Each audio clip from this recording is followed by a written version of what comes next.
Hi hello നമ്മളിവിടെ പ്ലസിൽ teacher module എങ്ങനെയാണ് update ചെയ്യുക അതിന് വേണ്ടി നമ്മൾ ടീച്ചർ മൊഡ്യൂളിന്റെ ലിങ്കിൽ ക്ലിക്ക് ചെയ്ത് യൂസർ നെയിം പാസ്വേഡ് കൊടുത്ത് ലോഗിൻ ചെയ്യണം.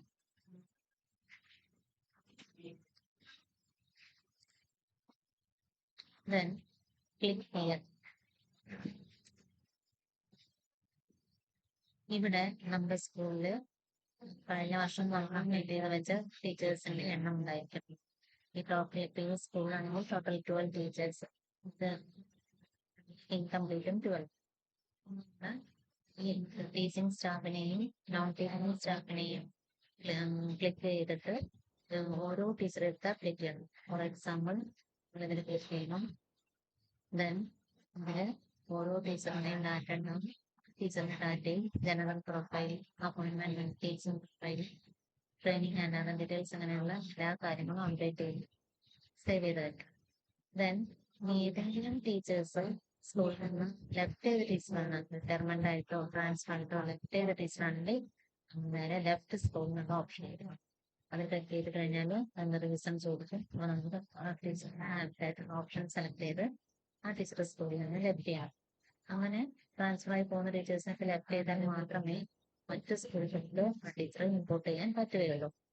ഇനി നമ്മൾ ചെയ്യേണ്ട വേറൊരു കാര്യം, പുതുതായിട്ട് ഏതെങ്കിലും ടീച്ചേഴ്സ് നമുക്ക് ആഡ് ചെയ്യണമെങ്കിൽ ആഡ് ടീച്ചിങ് സ്റ്റാഫ് എന്ന ഗ്രീൻ കളറിലുള്ള ഈ ഓപ്ഷനിൽ ക്ലിക്ക് ചെയ്തു.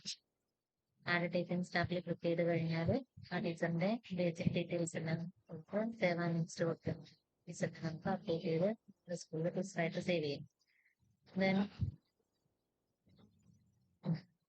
നമുക്ക് ഓൾറെഡി യൂഡൈസിലുള്ള ഒരു ടീച്ചറിനെ നമ്മുടെ സ്കൂളിലേക്ക് ചേർക്കാൻ വേണ്ടി ഇമ്പോർട്ട് സ്റ്റാഫ് എന്നുള്ള ഓപ്ഷനിൽ പോയിട്ട് ടീച്ചറെ ഇമ്പോർട്ട് ചെയ്യാം.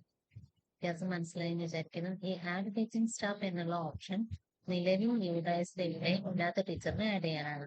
ഇമ്പോർട്ട് സ്റ്റാഫ് എന്നുള്ള ഓപ്ഷൻ മറ്റു സ്കൂളിൽ നിന്ന് നമ്മുടെ സ്കൂളിലേക്ക് വന്ന ടീച്ചറിനെ ആ സ്കൂളുകാര് ഡ്രോപ്പ് ബോക്സിലേക്ക് ഇട്ടിട്ടുണ്ടാവും. നമ്മൾ ഇമ്പോർട്ട് ചെയ്തിട്ട് നമ്മുടെ സ്കൂളിലേക്ക് ആക്കാം. ദെൻ നമുക്ക് ടീച്ചേഴ്സിന്റെ ഡാറ്റ എക്സൽ ഫയലിലായിട്ട് ഡൗൺലോഡ് ചെയ്യാനുള്ള ഓപ്ഷൻ ഉണ്ട്. അങ്ങനെ നമ്മൾ എല്ലാ ടീച്ചിങ് സ്റ്റാഫിനെ അപ്ഡേറ്റ് ചെയ്ത് കഴിഞ്ഞാൽ ടീച്ചിങ് സ്റ്റാഫിനെ അതുപോലെ ഡീറ്റെയിൽസ് അപ്ഡേറ്റ് ചെയ്യണം. ദെൻ അത് നമ്മൾ ചെയ്ത് കഴിഞ്ഞാൽ പ്രാവശ്യം നമ്മൾ ഈ ഓപ്ഷനാണ് number of teaching staffs required. അവിടെ നമ്മൾ ക്ലിക്ക് ചെയ്ത് കൊടുത്തു കഴിഞ്ഞാൽ എത്ര ടീച്ചേഴ്സ് ഓരോ വിഭാഗത്തിനും, ഇവിടെ LKG പ്രീ പ്രൈമറി വിഭാഗത്തിനും പ്രൈമറി വിഭാഗത്തിനും നമുക്ക് എത്ര ടീച്ചേഴ്സിനെ റിക്വയർഡ് ആണ് എന്നുള്ള ചോദ്യമാണ്. അതിന് നമ്മൾ കറക്റ്റ് എണ്ണം കൊടുത്ത് സേവ് ചെയ്യാം. അപ്പോൾ മാത്രമേ അതിന്റെ സ്റ്റാറ്റസ് ഫീൽഡ്സ് അപ്ഡേഷൻ എന്നുള്ളതിന് പകരം കംപ്ലീറ്റഡ് എന്നുള്ളതിലേക്ക് മാറുള്ളൂ. അതും കഴിഞ്ഞ് നമ്മൾ ചെയ്യേണ്ട കാര്യം, അപ്പോൾ നമ്മളിപ്പോൾ ചെയ്തത് ടീച്ചിങ് സ്റ്റാഫിനെ അപ്ഡേറ്റ് ചെയ്യണം, നോൺ ടീച്ചിങ് സ്റ്റാഫിനെ അപ്ഡേറ്റ് ചെയ്യണം, ഈ number of teaching staff required എന്നുള്ളത് ചെയ്യണം. അത് കഴിഞ്ഞ് മാപ്പ് എന്നുള്ളൊരു ഓപ്ഷൻ. ഈ മാപ്പ് എന്നുള്ള ഓപ്ഷനിൽ നമ്മുടെ ഹെഡ് ഓഫ് ദി സ്കൂൾ ആരാണോ അവരെ സെലക്ട് ചെയ്തിട്ട് അപ്ഡേറ്റ് ചെയ്യണം. അസിസ്റ്റന്റ് ഹെഡ് ഡീറ്റെയിൽസ് ആരാണോ അവരെയും സെലക്ട് ചെയ്ത് അപ്ഡേറ്റ് ചെയ്യണം.